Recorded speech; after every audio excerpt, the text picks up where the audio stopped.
संभाजी भिडे हे नाशिक जिल्ह्यातील मनमाड येथील नियोजित कार्यक्रम संपून धुळे येथे जात असताना काही जमावाने संभाजी भिडे यांच्या विरोधात घोषणाबाजी केली व त्यांच्या गाडीला आडवे येऊन अर्वाच्य भाषेत शिवीगाळ केली।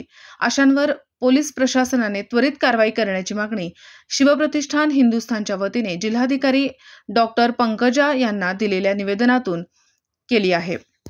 शिवप्रतिष्ठान हिंदुस्थानचे संस्थापक माननीय पूज्य श्री संभाजीराव भिडे गुरुजी यांच्यावर म्यानमार येथे झालेला हल्ला हा निषेधार्थ होता व आम्हाला प्रशासनाकडून एवढेच अपेक्षा आहे की त्यांनी गुरुजींना योग्य ती सुरक्षा प्रदान करावी व सुरक्षासोबत असतानाही जर असे काही समाजकंटक गुरुजीवर हल्ला करताय म्हणजे हे पूर्वनियोजित कुठे ना कुठे त्यांचा कट रचलेला आहे।